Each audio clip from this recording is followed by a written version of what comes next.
Saida Zahidova joins us now live in our studio. Thank you so much for joining us on the program today.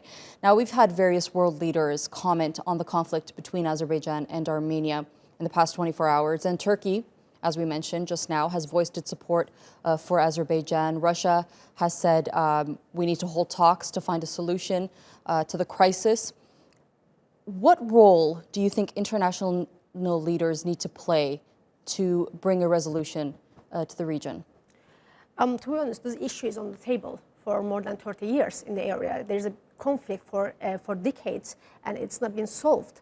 Like, when I go to history a little bit, I would like to say that in 1994, there was a Bishkek Protocol that let the conflict stopped and in the Karabakh area, but it's not stopped the conflict in the area. So that was kind of like they did not fulfill their jobs. When we come to the OSCE Minsk group was created to find a political and peaceful resolution in the area.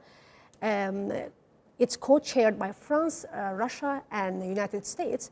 But can you imagine that 2 out of 3 countries were a sympathizer of Armenia? Obviously, you cannot expect any peaceful resolution in the area. So when we come to the 1993, the United Nations Security Council adopted 4 resolutions demanding immediate and unconditional withdrawal of Armenian troops from territory of Azerbaijan. Armenia does not implement them, and Armenia nearly 30 years ignores United Nations Security Council resolution, and unfortunately, it's not been punished for that.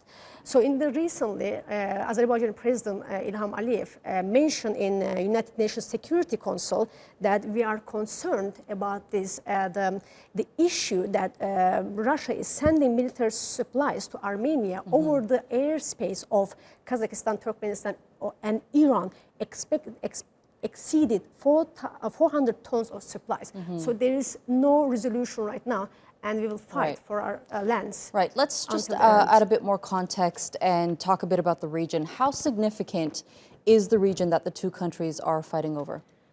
Region is very important because it has it's an energy trade hub over the Tovuz region. It has significant interconnected natural gas pipelines. One of them is South Caucasus pipeline. Second one is Trans-Anatolian natural gas pipeline, which is TANAP. And third one is TAP. This corridor is obviously very significant for the area, for Turkish energy supply security also, and also for the European side. Another reason for the security is that they want to create an insecurity in the area, in Tovuz area. So why I say that is because statistically, when we look at it from economic perspective, Russia's share in Turkish natural gas imports declined from 47% to 34%. On the other hand, Azerbaijan climbed on the 2nd place by overtaking Iran. Its shares rose from 14% to 21%. So I think this is the main reason why this area is very important. So when we come to the why this region is important, because Russia doesn't want to lose this area, because they want to create a status quo area between Armenia and Azerbaijan. And plus, my last sentence, that Russia is building a social facilities in 102 bases in Armenia's north city of Gyumri, which is close border with Turkey, and it has 6,000 soldiers, and it's also built S-300 missiles in the area. So that's the very important area we should be concentrated on. All right, Saida Zahidova, thank you so much for joining us on the program and sharing that analysis with us.